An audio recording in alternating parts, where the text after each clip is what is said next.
অনেক কাল আগের কথা।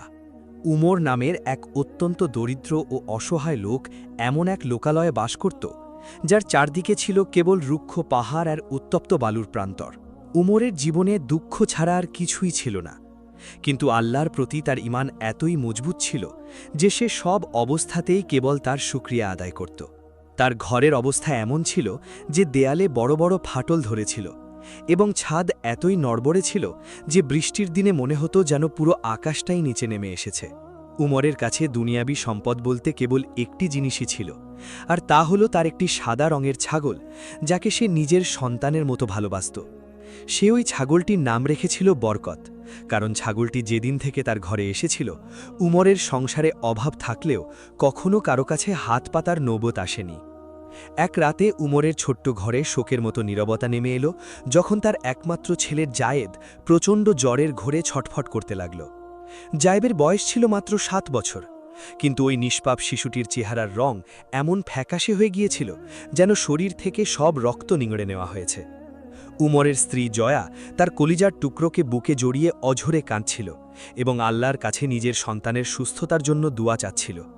উমর চরম অসহায়তার প্রতিমূর্তি হয়ে এক কোণে দাঁড়িয়েছিল, কারণ হাকিম পরিষ্কার জানিয়ে দিয়েছিলেন যে জায়েদের প্রাণ বাঁচাতে খুব দামি একটি ওষুধের প্রয়োজন, যার দাম উমরের সারা জীবনের জমানো পুঁজির চেয়েও বেশি ছিল। উমরের কাছে তখন কানা করিও ছিল না, এবং সেটা ছিল রাতের শেষ প্রহর, যখন পাখিরাও নিজেদের নীড়ে লুকিয়ে থাকে। জায়েদের শ্বাস আটকে আসছিল এবং তার গলা থেকে কোনো আওয়াজ বের হচ্ছিল না, যা উমরের বুকটা করাতের মতো চিড়ে যাচ্ছিল। উমর তার ছেঁড়া চাদরটা তুলে নিল এবং বরকত মানে নিজের সেই ছাগলটির কাছে গেল, যেটি উঠোনে খুঁটির সাথে বাঁধা ছিল। উমরের চোখে পানি ছিল এবং সে কাপা কাপা হাতে ছাগলটির পিঠে হাত বোলাতেই মনে হলো অবলা প্রাণীটিও যেন তার মালিকের কষ্ট বুঝতে পারছে। উমর সিদ্ধান্ত নিয়ে ফেলেছিল যে সকাল হতেই সে এই ছাগলটিকে শহরের বাজারে নিয়ে গিয়ে বেচে দেবে, যাতে ছেলের ওষুধের ব্যবস্থা করতে পারে। কিন্তু শহরের রাস্তা ছিল খুবই বিপজ্জনক, যেখানে ঘন জঙ্গল আর ভয়ঙ্কর ডাকাতদের ভয় সব সময় লেগে থাকত। উমর আল্লাহর নাম নিল এবং মাঝ রাতেই নিজের সেই ছাগলটিকে সাথে নিয়ে শহরের দিকে বেরিয়ে পড়ল, কারণ তার কাছে অপেক্ষা করার মতো একদমই সময় ছিল না। সে লোকালয় থেকে বের হতেই কালো রাতের অন্ধকার তাকে নিজের কোলে তুলে নিল এবং বাতাসের শো শো শব্দ তাকে ভয় দেখাতে লাগল। জঙ্গলের রাস্তায় চলতে চলতে উমরের মনে হল কেউ যেন তার পিছু নিয়েছে, কারণ ঝোপের পেছন থেকে কিছু খসখস আওয়াজ আসছিল। উমরের বুক ধরফর করতে লাগল এবং সে ছাগলের দড়িটা শক্ত করে চেপে ধরল, যাতে সেটি ভয় পেয়ে কোথাও পালিয়ে না যায়। হঠাৎ তার সামনে 3 জন মুখোশধারী ডাকাত এসে দাঁড়াল, যাদের হাতে ছিল চকচকে তলোয়ার এবং তাদের চোখে মুখে আতঙ্ক নাচছিল। ডাকাতরা উমরকে ঘিরে ধরল এবং গর্জন করে বলল, তোর কাছে যা কিছু আছে সব আমাদের হাতে তুলে দে, না হলে তোর ধর থেকে মাথা আলাদা করে দেব। উমর কাকুতি মিনতি করে বলতে লাগল, আমার ভাইয়েরা, আমি একজন গরিব বাবা, আর আমার ছেলে জীবন মৃত্যুর সাথে লড়ছে। আমার কাছে এই ছাগলটি ছাড়া আর কিছুই নেই। ডাকাত সর্দার জোরে হেসে উঠে বলল, তোর দুঃখের সাথে আমাদের কোনো লেনদেন নেই। এই ছাগলটা আমাদের দিয়ে দে, নইলে তুই জ্যান্ত বাড়ি ফিরতে পারবি না। উমরের সামনে 2টি পথ খোলা ছিল, হয়তো সে নিজের প্রাণ বাঁচিয়ে পালিয়ে যাবে, আর না হয় নিজের সেই শেষ সম্বলটুকু ওই পাষণ্ডদের হাতে তুলে দেবে। উমর চোখ বন্ধ করল এবং মনে মনে বলল, হে আল্লাহ, তুমি ধৈর্যশীলদের সাথে আছো, আর তুমি সব মুশকিল আসানকারী। সে ডাকাতদের বলল, তোমরা যদি আমার সব কিছুও কেড়ে নাও, তবুও আমার রব আমাকে একা ছাড়বেন না। ডাকাত তলোয়ার তুলতেই হঠাৎ আকাশ থেকে এমন একটি তীব্র আলো ঝলসে উঠল যে ডাকাতদের চোখ ধাঁধিয়ে গেল এবং তারা মাটিতে পড়ে গেল। জঙ্গলে এক অদ্ভুত ভয়ঙ্কর নীরবতা নেমে এলো, আর উমরের মনে হল যেন বাতাস তার গতিপথ বদলে ফেলেছে। উমর দেখল ওই ডাকাতরা ভয়ে দিকবিদিক ছুটতে শুরু করেছে, যেন তারা এমন কিছু দেখে ফেলেছে যা মানুষের কল্পনারও বাইরে। উমর অবাক হয়ে ভাবল, এমন কি ঘটল যা ওই জালিমদের পা টলিয়ে দিল। উমর আল্লাহর শুকরিয়া আদায় করল এবং দ্রুত শহরের দিকে এগোতে লাগল, কিন্তু বিপদ তখনও তার পিছু ছাড়েনি। শহরে পৌঁছতে পৌঁছতে সকালের প্রথম আলো ফুটতে শুরু করেছিল, কিন্তু উমরের শরীরে আর কোনো জোর অবশিষ্ট ছিল না, কারণ সে সারা রাতের ক্লান্ত এবং ক্ষুধার্ত ছিল। যখন সে বাজারে পৌঁছল তখন দেখল সেখানে শুনশান নীরবতা, কারণ শহরের সবচেয়ে বড় ব্যবসায়ী যে পুরো বাজার দখল করে রেখেছিল সে ঘোষণা দিয়েছিল যে আজ কোনো ছোটখাটো বেচাকেনা হবে না। ওমর পেরেশান হয়ে দাঁড়ে দাঁড়ে ঘুরতে লাগল এবং প্রত্যেক দোকানদারের সামনে হাতজোড় করে বলতে লাগল, আমার এই ছাগলটা কিনে নাও, কারণ আমার ওষুধের খুব দরকার।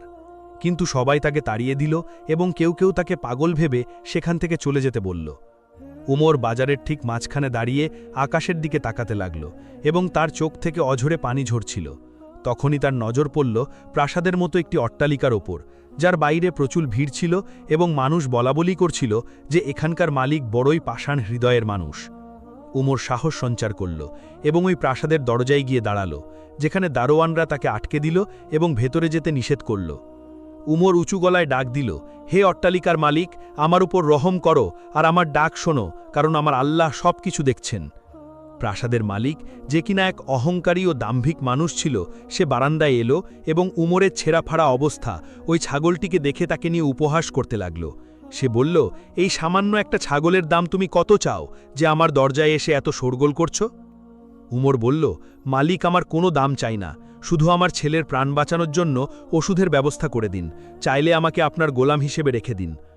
ওই ধনী লোকটি একটা শর্ত রাখল এবং বলল, তুই যদি তোর এই ছাগলটিকে এই উঁচু দেয়াল থেকে নিচে লাফ দিতে বাধ্য করিস, তবে আমি তোকে তোর চাওয়া মতো টাকা দেব। কথা শুনে উমরের বুক কেঁপে উঠল, কারণ সে তার ছাগলটিকে কোনো কষ্ট দিতে চাইত না, আর এটা ছিল স্রেফ জুলম।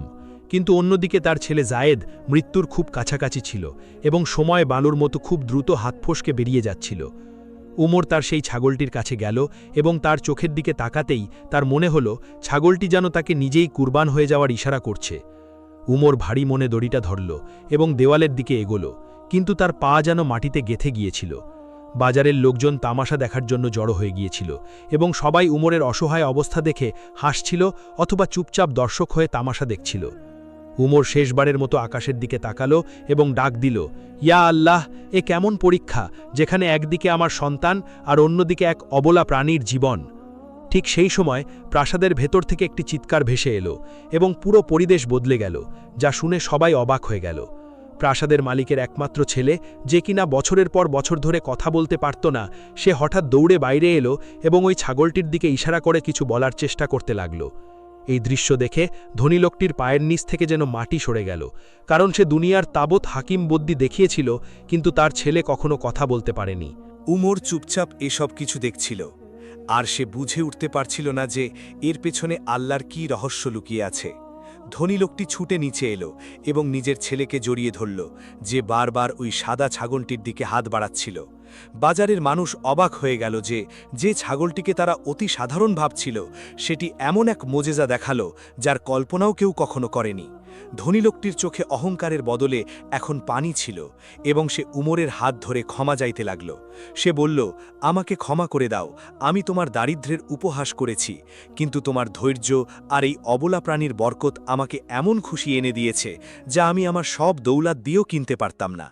সে তৎক্ষণাৎ তার চাকরদের নির্দেশ দিল যে শহরের সবচেয়ে বড় হাকিমকে যেন উমরের বাড়িতে পাঠানো হয়, আর যত দামি ওষুধ আছে তা যেন এখনই পাঠিয়ে দেওয়া হয়। উমরের বিশ্বাসই হচ্ছিল না যে বিপদের পাহাড়ের নিচে সে চাপা পড়েছিল তা আল্লাহর এক ইশারায় কিভাবে সরে গেল। কিন্তু গল্প এখানেই শেষ হয়নি, কারণ উমর যখন নিজের বাড়ি পৌঁছল তখন সেখানে এমন এক দৃশ্য তার জন্য অপেক্ষা করছিল যা দেখে তার হুঁশ উড়ে গেল আর পায়ের তলা থেকে মাটি সরে গেল। বন্ধুরা, উমর বাড়ি পৌঁছানোর পর এমন কি ঘটল যা তাকে অবাক করে দিল? আর জায়েদের প্রাণ কি বেঁচে গেল, নাকি সেই ছাগলের অন্য কোনো রহস্য ছিল যা এতক্ষণ লুকিয়ে ছিল? এসব জানতে গল্পটি শেষ পর্যন্ত অবশ্যই দেখুন। উমরের টলমলো পা যখনই তার কুড়েঘরের চৌকাঠে পড়ল, তখন তার কানে এমন একটি আওয়াজ প্রতিধ্বনিত হল যা তার শরীরের রক্তকে যেন বরফের মতো জমিয়ে দিল। কারণ ওই আওয়াজটি ছিল তার মৃতপ্রায় ছেলে জায়েদের, যে নিজের মাকে জোরে জোরে ডাকছিল। উমর দিশেহারা হয়ে ভেতরে ছুটল, আর যে দৃশ্য সে দেখল তাতে নিজের চোখের ওপর তার বিশ্বাসই হচ্ছিল না। কারণ তার ছেলে, যে কয়েক ঘন্টা আগেও মৃত্যুর প্রান্তে ছিল, সে এখন বিছানায় বসে আছে এবং তার চেহারায় এক অদ্ভুত আধ্যাত্মিক দীপ্তি ছড়াচ্ছে। জয়া এক কোণে সেজদায় পড়েছিল এবং তার কান্নার হেঁচকি থামার নাম নিচ্ছিল না, কারণ এটা কোনো মোজেজার চেয়ে কম ছিল না যে কোনো ওষুধ বা হাকিম ছাড়াই জায়েদের জ্বর একদম উধাও হয়ে গিয়েছিল। উমর নিজের ছাগল বরকতের দড়ি ধরে সেখানেই মূর্তির মতো দাঁড়িয়ে রইল, আর তার অন্তর আল্লাহর শুকরিয়ায় ভরে উঠল। কারণ সে বুঝতে পেরেছিল যে মানুষ যখন ধৈর্যের চূড়ান্ত সীমা পার করে, তখন আল্লাহ নিজের রহমতের দরজা এমনভাবে খুলে দেন যার কল্পনাও কোনো বান্দা করতে পারে না।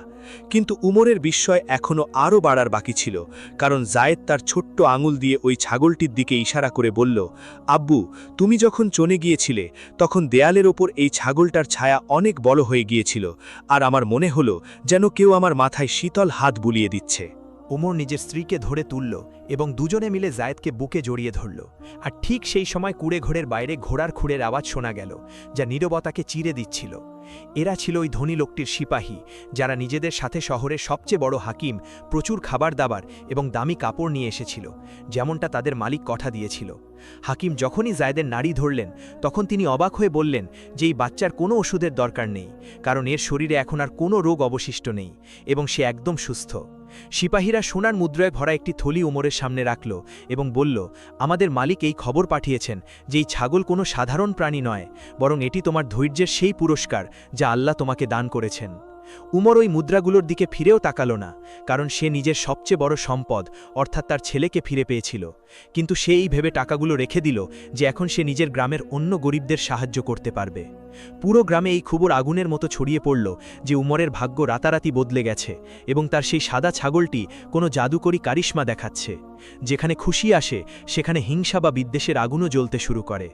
উমরের এই উন্নতি দেখে গ্রামের এক লোভী লোক, যার নাম ছিল কাদির, তার মনে ঘৃণার বিষ জমতে লাগল। কাদির ভাবল, এই ছাগলটা যদি তার কাছে এসে যায় তবে সে রাতারাতি দুনিয়ার সবচেয়ে বড় লোক হয়ে যাবে এবং তাকে আর কারো সামনে মাথা নোয়াতে হবে না।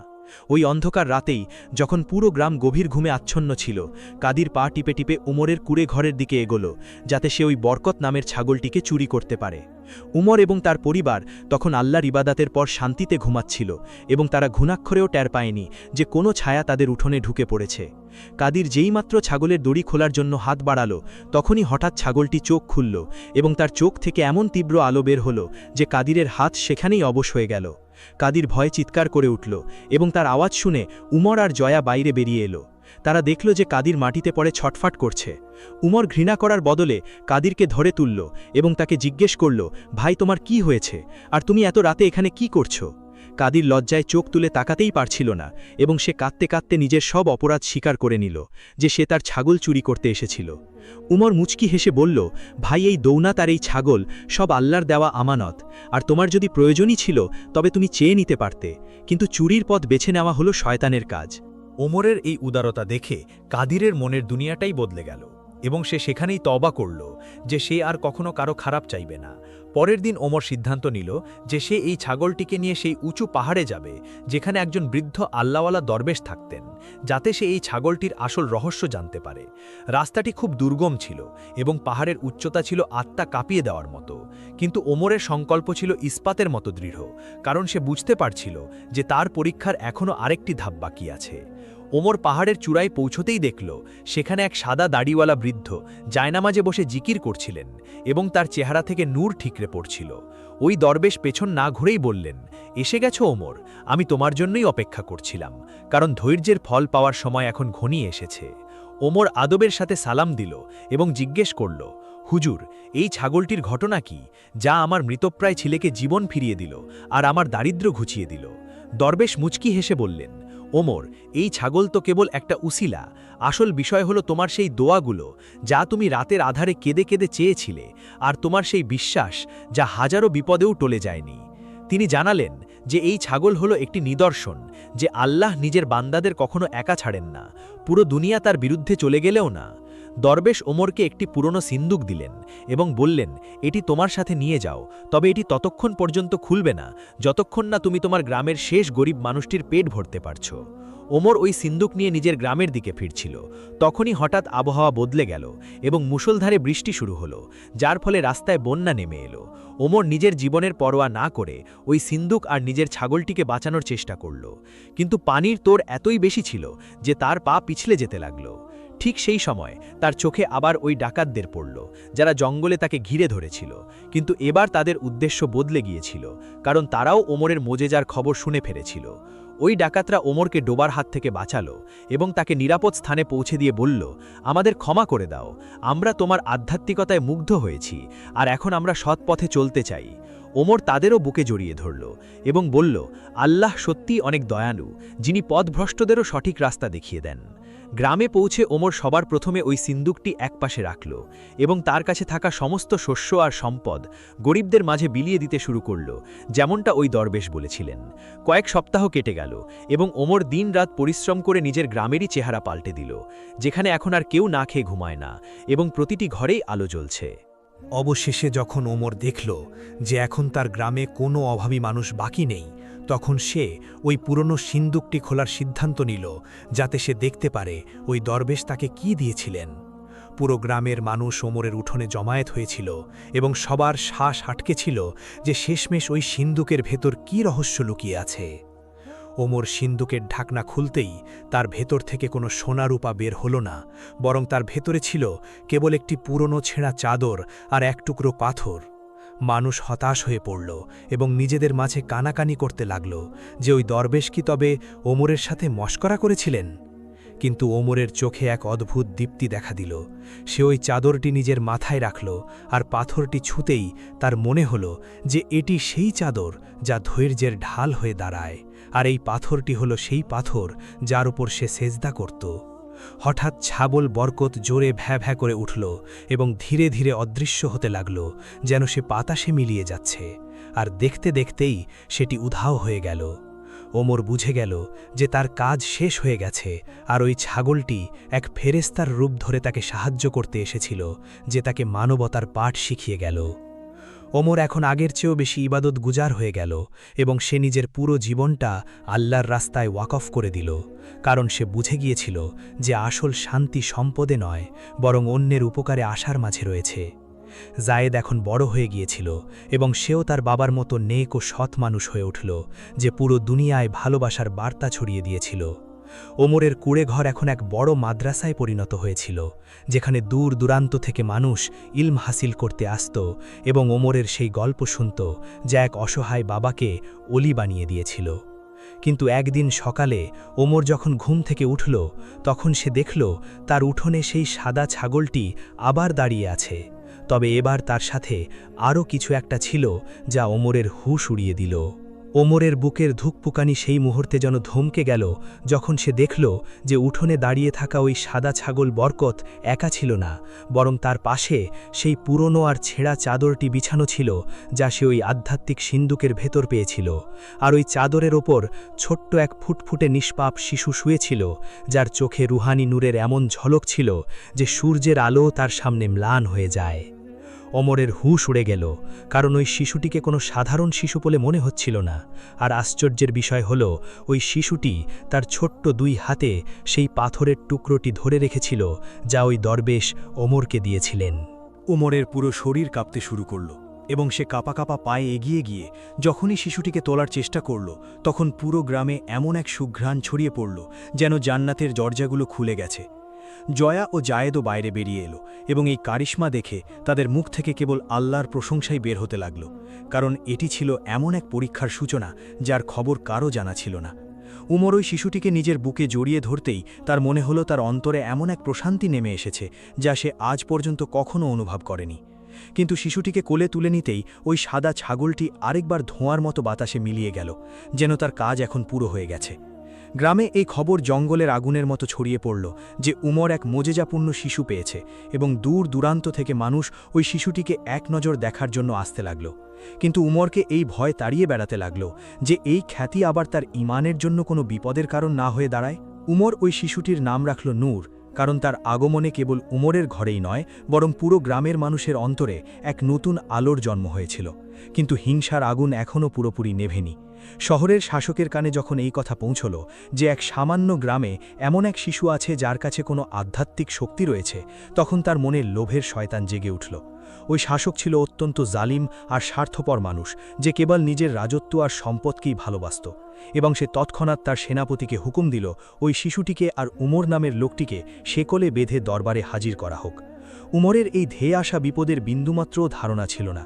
সে তো কেবল নূরকে লালন পালন করতেই ব্যস্ত ছিল আর সারাক্ষণ আল্লাহর শুকরিয়া আদায় করতে থাকত। এক দুপুরে যখন প্রচণ্ড গরমের দাপটে পাখিরাও চুপচাপ ছিল, তখনই ঘোড়ার খুরের আওয়াজ গ্রামের শান্তি লণ্ডভণ্ড করে দিল এবং শাসকের সিপাহীরা উমরের দরজায় এসে দাঁড়াল। সেনাপতি চিৎকার করে বলল, উমর, তুই শাসকের সাম্রাজ্যে জাদুকরি আর ধোঁকাবাজির আসর জমিয়েছিস। ওই শিশুটিকে আমাদের হাতে তুলে দে, তা না হলে তোর পরিণতি খুব খারাপ হবে। উমর সাহসের সাথে জবাব দিল, এই শিশুটি আল্লাহর আমানত, আর আমি একে কোনো জালিমের হাতে তুলে দিতে পারি না। এর জন্য আমার জান চলে গেলেও না। সিপাহীরা জোর করে ঘরে ঢুকে ভাঙচুর শুরু করে দিল। তারা ধাক্কা দিয়ে জায়েদ আর জয়াকে একদিকে ফেলে দিল এবং ওই নিষ্পাপ নূরকে উমরের কোল থেকে ছিনিয়ে নিল। উমর অসহায়ভাবে ছটফট করতে থাকল আর তার চোখের পানি মাটিতে মিশতে লাগল। কিন্তু সে নিজের মুখে কোনো আক্ষেপ আনল না, কেবল এটাই বলতে থাকল যে আল্লাহ ধৈর্যশীলদের সাথে আছেন। সিপাহীরা উমরকেও লোহার ভারী শেকলে বেঁধে ফেলল এবং তাকে হিঁচিড়ে শহরের অন্ধকূপের দিকে নিয়ে যেতে লাগল। রাস্তাটি ছিল অনেক লম্বা আর পাথুরে। উমরের পা থেকে রক্ত ঝরতে শুরু করেছিল, কিন্তু তার অন্তরে কেবল নূরের চিন্তাই ছিল যে ওই নিষ্পাপ শিশুটি জালিমদের মাঝে কিভাবে থাকবে। যখন তাদের দরবারে পেশ করা হলো, তখন শাসক উঁচু সিংহাসনে বসে উমরকে নিয়ে ঠাট্টা করল এবং বলল, শুনেছি তুই নাকি খুব বড় আল্লাহওয়ালা হয়েছিস, তো আজ দেখা তোর মোজেজা, আর এই শিশুটিকে বল আমার ধনভাণ্ডার সোনা দিয়ে ভরিয়ে দিতে। উমর নিচু দৃষ্টিকে বলল, হে শাসক, দৌলত আর সম্মান দেওয়ার মালিক একমাত্র আল্লাহ, আর তুমি যেই জিনিসের ওপর অহংকার করছো তা কেবল এই ধ্বংসশীল দুনিয়ার একটা ধোঁকা মাত্র। শাসক রাগে অগ্নিশর্মা হয়ে গেল, আর সে হুকুম দিল যে এই লোকটিকে ততক্ষণ পর্যন্ত অনাহার আর তৃষ্ণার্ত রাখা হোক যতক্ষণ না সে নিজের মুখে ওই শিশু আর পাথরের পেছনে লুকিয়ে থাকা রহস্য উগড়েবে। নূরকে এক আলাদা ঘরে রাখা হলো। সেখানে সে কিছুই খেল না, কিছু পানও করল না। সে কেবল চুপচাপ দেওয়ালের দিকে তাকিয়ে রইল, যেন সে কারোর জন্য অপেক্ষা করছে। রাতের নীরবতায় জেলের পাহারাদাররা যখন ঘুমিয়ে পড়ল, তখন উমরের কুঠুরিতে এক ঐশ্বরিক আলো ছড়িয়ে পড়ল এবং সে সেই দরবেশকেই দেখতে পেল যার সাথে পাহাড়ের চূড়ায় তার দেখা হয়েছিল। দরবেশ বললেন, উমর, তোমার পরীক্ষা এখন একদম শেষ পর্যায়ে, আর মনে রেখো, মানুষ যখন তার সবকিছু হারিয়ে ফেলে তখনই তার আল্লাহর সবচেয়ে বেশি কাছে যাওয়ার সুযোগ মেলে। উমর কাঁদতে কাঁদতে বলল, হুজুর, আমার নিজের কোনো চিন্তা নেই, শুধু ওই নিষ্পাপ শিশুটিকে বাঁচিয়ে নিন, কারণ সে একদম নিরপরাধ। দরবেশ মুচকি হেসে বললেন, ওই শিশুটিকে তো স্বয়ং তোমার হেফাজতের জন্যই পাঠানো হয়েছে। তুমি শুধু নিজের ধৈর্যের বাঁধ ধরে রেখো। আগামীকাল যা হবে তা গোটা দুনিয়ার জন্য এক দৃষ্টান্ত হয়ে থাকবে। পরের দিন সকালে শাসক পুরো শহরের মানুষকে এক জায়গায় জড়ো করল, যাতে সে উমরকে প্রকাশ্যে শাস্তি দিতে পারে আর নিজের শক্তির দাপট দেখাতে পারে। ময়দানে একটি উঁচু মঞ্চ তৈরি করা হয়েছিল এবং জল্লাদ তার তলোয়ারে শান দিচ্ছিল। এদিকে উমরকে শেকলে বাঁধা অবস্থায় সেখানে নিয়ে আসা হলো। শাসক শেষবারের মতো জিজ্ঞাসা করল, উমর, তুই কি এখনও নিজের জেদেই অটল থাকবি, নাকি আমাকে সেই রহস্য খুলে বলবি যা ওই পাথরের ভেতর লুকিয়ে আছে? উমর উঁচু গলায় বলল, আমার রহস্য কেবলই আমার আল্লাহ, আর তিনি সবচেয়ে বড় কর্মবিধায়ক। আর এটুকু বলেই সে নিজের চোখ বন্ধ করে ফেলল। জল্লাদ তলোয়ার ওঠাতেই হঠাৎ আকাশে কালো মেঘ ছেয়ে গেল এবং এমন এক ভূমিকম্প শুরু হলো যে মাটি কাঁপতে লাগল। মানুষ ভয়ে দিকবিদিক ছুটতে শুরু করল এবং শাসকের সিংহাসন মাটিতে এমনভাবে ছিটকে পড়ল যেন কোনো মাটির খেলনা। ঠিক সেই সময় নূরকে নিয়ে আসা সিপাহীরা চিৎকার করতে লাগল, কারণ ওই নিষ্পাপ শিশুর শরীর থেকে এমন কড়কড়ে বিদ্যুৎ বেরিয়ে এলো যা শাসকের প্রাসাদের দেওয়ালগুলোকে কাঁপিয়ে দিল। সেই পাথরের টুকরোটি যা শাসক ছিনিয়ে নিয়েছিল তা হঠাৎ আপনা আপনি ওমরের হাতে এসে পড়ল, আর তা থেকে এমন একটি আওয়াজ বের হলো যা শুনে প্রত্যেকে সেজদায় লুটিয়ে পড়ল। ওই আওয়াজটি বলছিল যে, হে মানুষেরা, তোমরা দুনিয়ার সম্পদের মোহে অন্ধ হয়ে গেছো, কিন্তু মনে রেখো, আল্লাহর নেক বান্দাদের গায়ে হাত তোলা মানে নিজের ধ্বংস ডেকে আনা। শাসকের অহংকার ধুলোয় মিশে গিয়েছিল। সে হামাগুড়ি দিয়ে ওমরের পায়ে এসে পড়ল এবং নিজের প্রাণের ভিক্ষা চাইতে লাগল। ওমর তাকে ক্ষমা করে দিল, কারণ তার অন্তরে কারো জন্য কোনো ঘৃণা ছিল না। আর সে নূরকে বুকে জড়িয়ে ধরল, যে এখন আবার হাসি মুখের এক নিষ্পাপ শিশুতে পরিণত হয়েছিল। ভূমিকম্প থেমে গেল এবং সূর্যের কিরণ আবার হাসতে লাগল। তবে এখন দৃশ্যপট পুরোই পাল্টে গিয়েছিল, কারণ শহরের মানুষ এখন ওমরের মুরিদ হয়ে গিয়েছিল। ওমর শাসককে বলল, তুমি যদি নিজের আখিরাতকে সুন্দর করতে চাও তবে তোমার সমস্ত সম্পদ গরিবদের মাঝে বিলিয়ে দাও আর জুলমে পথ ছেড়ে দাও। শাসক ঠিক তাই করল, আর দেখতে দেখতে ওই শহর, যা এককালে জুলমের আস্তানা ছিল, তা এখন শান্তি আর সুখের নগরীতে পরিণত হলো। ওমর নূরকে সাথে নিয়ে আবার নিজের গ্রামের দিকে রওনা হলো, আর রাস্তায় সে দেখল ওই একই ডাকাতরা যারা আগে তাকে ভয় দেখিয়েছিল তারা এখন সৎ পথে চলছে এবং রাস্তায় মুসাফিরদের সেবা করছে। যখন সে নিজের কুড়ে ঘরে পৌঁছালো তখন জয়া ও জায়েদ খুশিতে কেঁদে ফেলল আর নূরকে নিজেদের চোখের মণি বানিয়ে নিল। কিন্তু ওমর জানত যে এই শান্তি একটি বড় ঝড় আসার আগের নীরবতা মাত্র, কারণ ওই পাথরের টুকরোটি এখন ধীরে ধীরে গলতে শুরু করেছিল এবং তার ভেতর থেকে কিছু শব্দ ভেসে উঠছিল। ওমর যখন ওই শব্দগুলো পড়ল তখন তার চেহারার রং ফ্যাকাশে হয়ে গেল, কারণ তাতে লেখা ছিল যে যখন এই পাথর পুরোপুরি গলে যাবে তখন দুনিয়ার বুকে এমন এক বিপদ নেমে আসবে যা থেকে কেবল সেই ব্যক্তিই বাঁচতে পারবে যার ঈমান পাহাড়ের মতো অটুট হবে। ওমর বুঝতে পারল যে নূরের আশা আর শাসকের বদলানোটা তো কেবল একটি ছোট শুরু মাত্র, আসল যুদ্ধ তো এখন শুরু হতে যাচ্ছে। ওমর সারা রাত ইবাদতে কাটাতে শুরু করল এবং নিজের গ্রামের মানুষকে আসন্ন বিপদের বিষয়ে সতর্ক করতে লাগল। তবে কিছু লোক এখনও এটাকে কেবল একটি গল্প ভেবেই উড়িয়ে দিচ্ছিল। নূর ধীরে ধীরে বড় হচ্ছিল আর তার কথাগুলো এখন প্রজ্ঞা এবং জ্ঞানগর্ভ কথায় ভরপুর ছিল, যা বড় বড় মানুষকেও অবাক করে দিত। এক সন্ধ্যায় যখন সূর্য অস্ত যাচ্ছিল তখনই গ্রামের দিকে এক বিশাল সেনাবাহিনী আসতে দেখা গেল। তাদের পতাকাগুলো ছিল কালো এবং তাদের চোখে ছিল কেবল রক্তের তৃষ্ণা। এই ব্যক্তি আর কেউ নয়, বরং সে ছিল প্রতিবেশী রাজ্যের সুলতান, যে কিনা জাদুকরী বিদ্যা আর কালো জাদুর অধিকারী ছিল। তার সেই আধ্যাত্মিক পাথরটির খুঁট ছিল যাতে সে পুরো পৃথিবীর উপর রাজত্ব করতে পারে। ওমর তার গ্রামের মানুষদের বলল যে এখন আর ভয় পেও না, কারণ আমাদের রক্ষাকর্তা স্বয়ং আল্লাহ, আর আমরা আমাদের শেষ নিঃশ্বাস পর্যন্ত নিজেদের ঈমানের হেফাজত করব। কিন্তু ওমর আর তার ওই ছোট্ট গ্রামটি কি ওই ভয়ঙ্কর আর জাদুকরী লস্করের মোকাবিলা করতে পারবে? আর নূরের আসার আসল উদ্দেশ্যই বাকি ছিল। বন্ধুরা, জীবন ওমরকে আজ এমন এক চৌরাস্তায় এনে দাঁড় করিয়েছে যেখানে একদিকে তার পরিবার আর অন্যদিকে ছিল গোটা মানবতা। ওই আধ্যাত্মিক পাথরটি কি ওমরকে বাঁচাতে পারবে, নাকি কালো শক্তির অধিকারী সুলতান সবকিছু ধ্বংস করে দেবে? প্রিয় বন্ধুরা, এটা জানতে আমাদের সাথেই থাকুন। গল্পের শেষ পর্যন্ত কালো পতাকাওয়ালা ওই ভয়ঙ্কর লস্কর যেইমাত্র গ্রামের সীমানার কাছাকাছি পৌঁছালো তখন মনে হলো যেন মাটির বুকে হাজার হাজার বিষাক্ত সাপ কিলবিল করছে। কারণ ওই সুলতানের সেনাদলে শুধু সিপাহীরাই ছিল না, বরং তাতে কালো জাদুর বশবর্তী শয়তানি ছায়ারাও সামিল ছিল, যারা মানুষের রক্তের গন্ধ পেয়ে বাতাসে চিৎকার করছিল। সুলতান জোরাওয়ার, যে নিজের জাদুকরী শক্তির জন্য গোটা দুনিয়ায় কুখ্যাত ছিল, সে একটি বিশাল কালো রঙের ঘোড়ায় সাওয়ার ছিল, যার চোখ দিয়ে আগুনের লেলিহান শিখা বের হচ্ছিল। আর তার পেছনে হেঁটে আসা হাজার হাজার যোদ্ধা তাদের খোলা তলোয়ার মাটিতে ঘষতে ঘষতে এগিয়ে আসছিল। তা থেকে বের হওয়া আগুনের স্ফুলিঙ্গগুলো রাতের অন্ধকারকে আরও বেশি ভয়ঙ্কর করে তুলছিল। ওমর নিজের কুড়েঘরের সামনে দাঁড়িয়েছিল এবং তার এক হাতে ছিল সেই গলতে থাকা পাথর, আর অন্য হাতে সে নূরের ছোট্ট হাতটি ধরে রেখেছিল। এদিকে জায়েদ আর জয়া ভেতরে জায়নামাজে বসে খোদার দরবারে কান্নাকাটি করছিল, কারণ তারা জানত যে আজকের এই রাতটি হয়তো বিজয়ের রাত হবে, আর না হয় সবকিছু ছাই হয়ে যাবে। সুলতান জোরাওয়ার নিজের ভারী আর প্রতিধ্বনিত কণ্ঠে পুরো জঙ্গল কাঁপিয়ে বলল, ওরে বুড়ো ওমর, যদি তোর নিজের আর তোর গ্রামবাসীর প্রাণের মায়া থাকে তবে ওই আধ্যাত্মিক পাথর আর ওই বাচ্চাটিকে আমার হাতে তুলে দে, তা না হলে আমি তোর এই গ্রামকে শ্মশান বানিয়ে দেব। ওমর ভয় না পেয়ে নিজের পা সামনে বাড়ালো এবং উঁচু গলায় জবাব দিল, সুলতান, এই মহাবিশ্ব ওই আবের যার হাতে আমার আর তোর উভয়ের প্রাণ, আর তুই যে পাথরটিকে নিজের শক্তি বলে ভাবছিস তা কেবল খোদার নেক বান্দাদের ঢাল, যাকে তোর মতো কোনো জালিম কখনোই ছুতে পারবে না।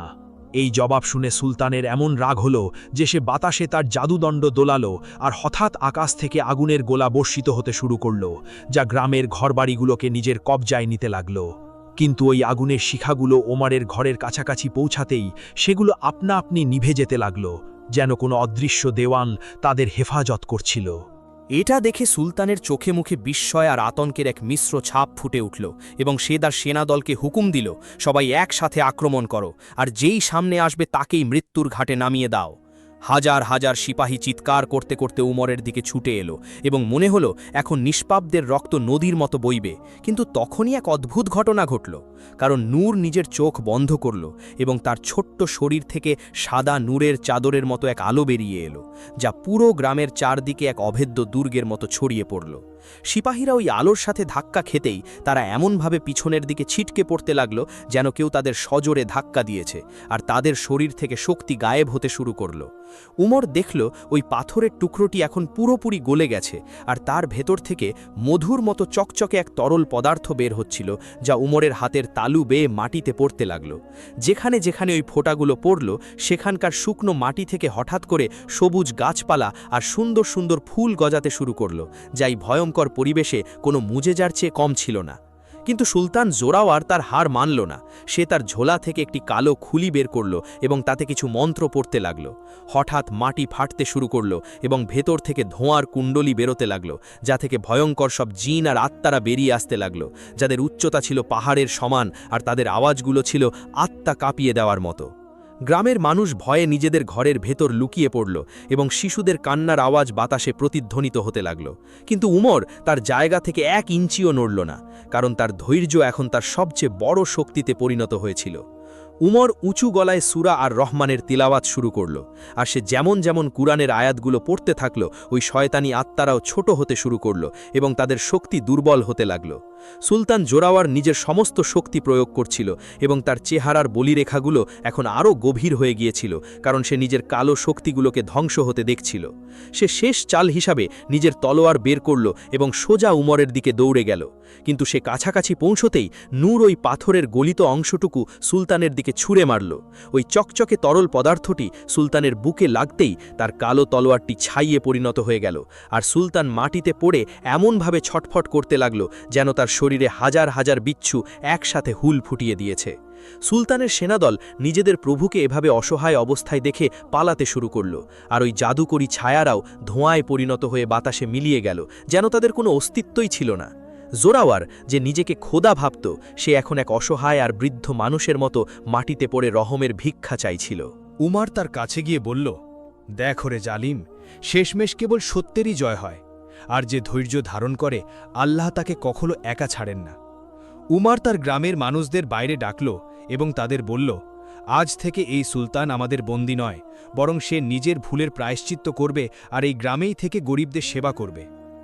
নূর এখন অনেকটাই শান্ত হয়ে গিয়েছিল এবং তার চেহারার সেই আধ্যাত্মিক আভা ধীরে ধীরে এক সাধারণ শিশুর মতো হতে শুরু করেছিল, যেন সে তার সবচেয়ে বড় উদ্দেশ্যটি পূরণ করে ফেলেছে। কিন্তু পাহাড়ের পেছন থেকে সূর্যের প্রথম কিরণ উকি দিতেই উমার দেখল যে সেই ছাগলটি মানে বরকত আবার তার সামনে দাঁড়িয়ে আছে, আর তার চোখে এক অদ্ভুত গম্ভীর বার্তা ছিল, যা দেখে আল্লাহর উপর মানুষের বিশ্বাস আরও মজবুত হয়ে উঠল।